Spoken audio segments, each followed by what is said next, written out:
The courthouse clock read 6:47 when Marcus Webb pulled his GMC into the gravel lot outside Mineral Springs, Utah, and saw yellow survey tape fluttering across the mouth of the canyon where his grandfather had drawn water since before statehood. Two men in orange vests sat on tailgates eating sandwiches, and behind them a backhoe idled with its bucket resting on a pile of fresh-dug caliche.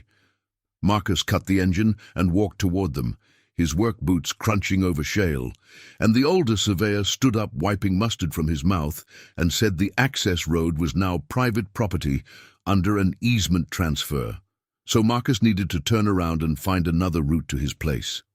Marcus asked who signed it. The surveyor shrugged and said Ray Kimball bought the canyon parcel last month from the BLM after a quiet auction, and the new fence posts were going in this afternoon. Marcus had been hauling his grandfather's water in 5-gallon jugs twice a week for 11 years, ever since the old man's legs gave out and he couldn't make the hike himself. The spring sat 300 yards up a footpath, too narrow for vehicles, and the canyon was the only access. Now Kimball, who ran the largest cattle operation in the basin and sat on the county zoning board, had closed it off. Marcus asked if he could at least get one more load for his grandfather, and the younger surveyor laughed and said Kimball charged an access fee now, $200 a month, and if Marcus couldn't pay, he could buy bottled water like everyone else. If you appreciate deep dives into stories about justice and survival, hit the like button and subscribe. It keeps this channel going and means the world. Marcus drove back to the double wide where Caleb Webb, 81, sat on a folding chair in the shade with an oxygen tank hissing beside him. Marcus told him what happened, and the old man's face went gray. Caleb had been born in that canyon in 1943 when his mother couldn't make it to town, and he'd drunk from the spring every day of his life until the stroke. He said Kimball knew the spring kept 4 families alive and had waited until the BLM director retired to push the sale through. Marcus called the county clerk and got a recording. He called a lawyer in Price who said without a recorded easement or prescriptive use documentation, which Caleb had never filed, there was no case worth filing. The lawyer said Kimball had money and patience and the kind of friendships that made judges retire early. That week, Marcus tried hauling water from town, but the chlorinated tap water made Caleb's stomach turn and he couldn't keep food down. Marcus rigged a filter, but the old man just got weaker, his skin going papery, his breath shallow. On the 9th day, Caleb stopped talking and just stared at the canyon ridge through the window. Marcus's sister, Renee, drove up from Moab and sat with them, and when Caleb died on the 11th night with his hand curled like he was holding a cup, she didn't cry. She just looked at Marcus and said he'd let his grandfather die of thirst because he didn't have the spine to do what needed doing. Marcus buried Caleb in the family plot near the old railroad grade, and Renee left without speaking to him again. He sat in the double wide for 3 days drinking the last jug of spring water, the taste of it like metal and shame, and on the 4th morning a knock came. It was Darnell Oakes, a man who ran sheep on the West End and whose own spring had been bought out by Kimball a decade ago. Darnell set a cardboard box on the table and pulled out a surveyor's theodolite, a stack of BLM maps from the 70s, and a hunting rifle wrapped in a wool blanket. He said the maps showed the canyon access had been public right-of-way since territorial days, and Kimball's people had buried the old survey markers under the new fence line. He said the county wouldn't listen and the state didn't care, but a man who'd watched his grandfather die had one kind of justice left, if he had the stomach for it. Marcus spent 2 months studying Kimball's schedule. Every Tuesday the rancher drove alone to a feedlot outside Delta to inspect a grain shipment, taking the back loop through the salt flats, where cell service dropped and no one else traveled. Marcus thought about his grandfather's hand, curled empty, and the way Renee had looked at him, and something cold and flat settled in his chest. He packed the rifle, wrapped the theodolite in a tarp, and before dawn positioned himself behind a creosote thicket where the road dipped into a wash. The white Silverado came around the bend at 7:20. Kimball's arm hanging out the window, and Marcus stepped into the road with the rifle leveled. Kimball hit the brakes and dust boiled up around the truck. He climbed out slowly, hands raised, his face moving from surprise to recognition to contempt. He said Marcus was making a mistake, that this could be worked out, that he'd opened the canyon for a discounted fee. Marcus tossed the theodolite at his boots and said it proved the access was public and always had been, and the man who fenced it had killed an 81-year-old man for profit. Kimball dropped to his knees and started talking about his grandkids, about his wife who had cancer, about how he was just running a business. For a breath, Marcus saw his own niece's faces, and his finger eased on the trigger. Then he heard Caleb's oxygen tank hissing and saw that empty, curled hand, and the rifle cracked 3 times into the silence. Marcus stood over the body, the morning sun turning the salt flats white, and said aloud that the shots were for the water stolen, for the old man who died looking at the ridge, for every family Kimball had fenced out.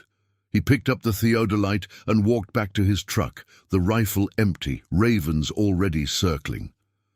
By 10, the sheriff's Tahoe pulled up to the double-wide with 2 deputies, but they found Marcus sitting on the folding chair, and behind him 18 men and women from the basin, all armed, all silent, led by Darnell with his shotgun cradled. Sheriff Ortega, who'd taken campaign money from Kimball's pack, ordered the arrest. The crowd didn't move. A woman whose cistern had run dry said the law had let Kimball strangle the county long enough, and another man said his mother had died of dehydration the summer before. Ortega counted 3 badges against nearly 20 guns and backed toward his vehicle, saying he'd return with state troopers by sundown. Darnell told him to say Marcus had fled into Nevada, and the Tahoe left trailing dust. Marcus looked at the strangers who'd formed a wall and understood the cost of what he'd done was not just a life, but the entire shape of the land going forward. Before dark, Renee came back with her 2 daughters, having heard from a gas station attendant. She stood in front of Marcus and said she'd been wrong to call him spineless, that the evil was Kimball and the system that propped him up. She put her arms around him and said he'd done what she couldn't, and her girls hugged his legs. Darnell told them to leave Utah that night, knowing the state would escalate, and he promised to open the canyon and mark Caleb's grave so people remembered who had drawn water there first. They drove to a logging town in northern Idaho under different names, Marcus working as a welder, Renee managing a hardware store, the girls growing up without the alkali dust. In Mineral Springs, the fence came down and a wooden sign went up reading "Water for All," protected by Caleb Webb, who died watching the ridge. Darnell told the story to every newcomer, and the other big operators checked their deeds twice before moving stakes. 4 years later, a quiet man in Coeur d'Alene welded a railing for a grain elevator and heard a news segment on the radio about a federal bill addressing rural water access, and he smiled without explaining why to the woman beside him. The radio kept playing after the segment ended, a commercial for tractor parts crackling through static in the small rental house, and Renee turned it down without looking at him. She'd heard the shift in his breathing. For 4 years they'd lived as David and Sarah Kern, and she knew when that other name surfaced. Marcus kept grinding the weld seam smooth on the workbench in the garage, his hands steady though his eyes were elsewhere. The announcer had said Congress was finally advancing the Public Waters Protection Act, language that would require states to honor historic access rights and make unlawful closure of traditional water sources a federal felony rather than a local matter. An attorney from a non-profit in Salt Lake had been interviewed, discussing families in the basin who'd lost access for a generation after a BLM records transition in the 90s erased institutional memory. Renee brought him coffee in a stained mug and leaned in the doorway. "Think they'll mention him?" she asked quietly. He shook his head. "They don't have to." His younger niece, now 8, ran out with a drawing of a blue heron she'd seen at the lake. and the older one, 10, followed with a book about volcanoes. They called him Uncle Dave in an Idaho accent now, rounder and slower than the Utah wind had shaped them. When they first arrived, the older girl had woken screaming about men with guns by the canyon, and Renee had held her until sunrise without mentioning the night they left Mineral Springs in the back of Darnell's hay truck, the theodolite wrapped in canvas under a load of alfalfa bales. Letters came 3 times a year, always without return addresses, postmarked from Richfield and forwarded through a drop box in Lewiston. Darnell wrote in engineer's print on graph paper. The first winter letter said Ortega had returned with 2 state troopers 5 days after Marcus left. He brought a warrant and a crime scene team. The 18 people were still there, but now there were 35. And children sat on blankets around Caleb's grave with juice boxes and their parents' rifles propped against headstones. One of the troopers, a woman from Provo named Jean Castillo, walked to the canyon alone and examined the old fence line.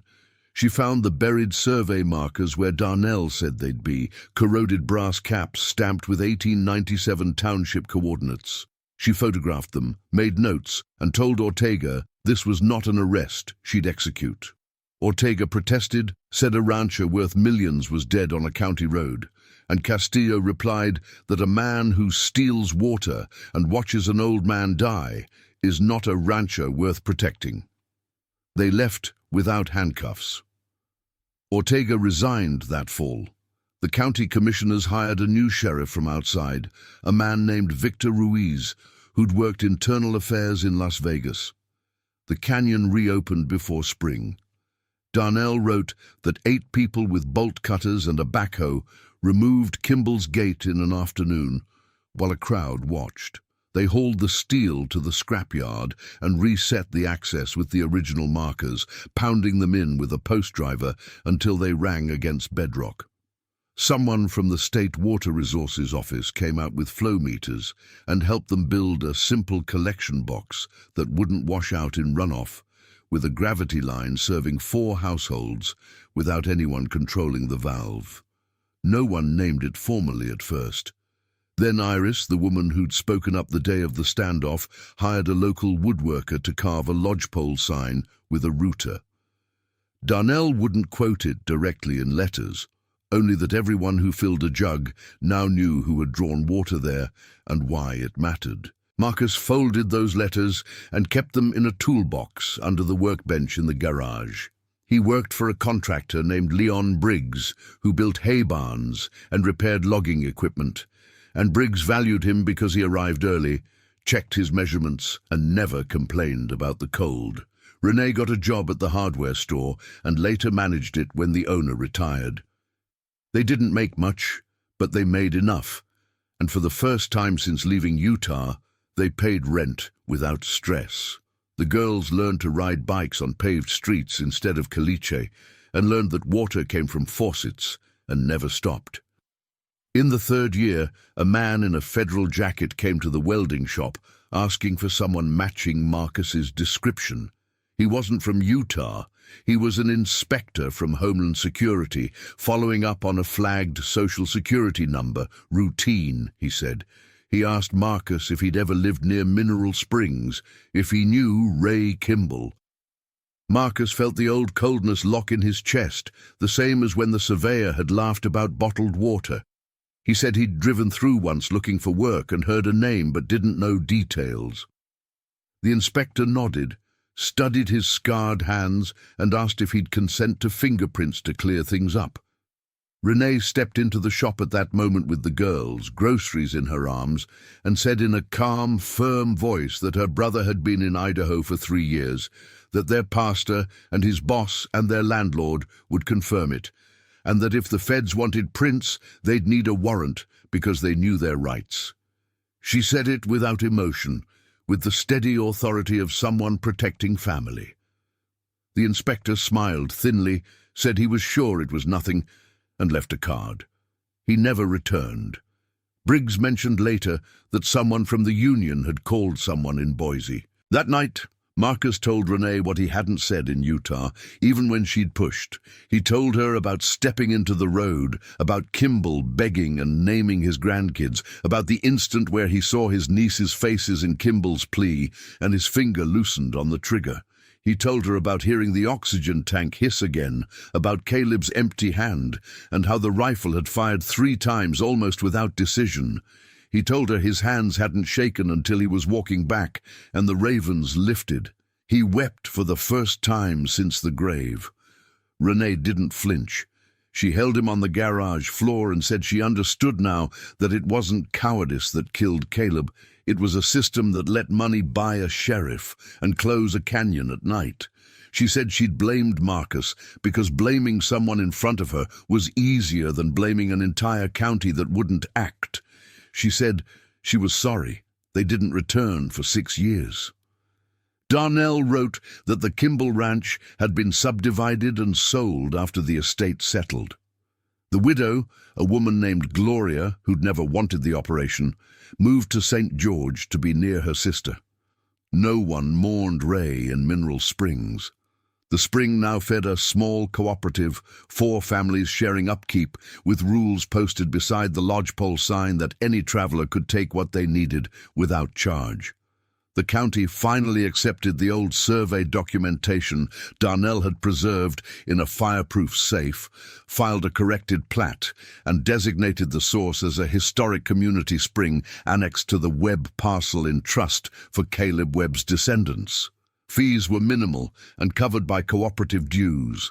Darnell was grayer, his shoulders stooped, but his handshake was firm. He hugged Renee and lifted the girls who barely remembered him, and he took Marcus to the wash where the road dipped. He said no one had ever recovered the rifle. Marcus had thrown it into an abandoned mine shaft west of town, where even surveyors avoided. Darnell nodded and said that was wise. They stayed 2 nights in Darnell's guest cabin. At dusk, a few neighbors came, not 18, just half a dozen, with casseroles and quiet gratitude. A young father Marcus didn't recognize brought his toddler to the spring and let her splash her hands, and he told Renee that the water had saved them last July when their well collapsed. No one asked Marcus where he'd been. No one called him a hero or a criminal. They called him Caleb's grandson, and that was sufficient. On the final morning they stood at the grave. Marcus knelt and placed his palm on the sun-warmed earth. He spoke aloud, not to the remains, but to the old man who'd taught him how to read a contour map. He said he was sorry he couldn't protect him, that he'd done what felt like the only option remaining, and that the water was open. Renee stood behind him with her hands on their niece's shoulders, and the wind that had once carried alkali dust now moved gently through the sage, carrying air that no longer tasted like defeat. The water kept running.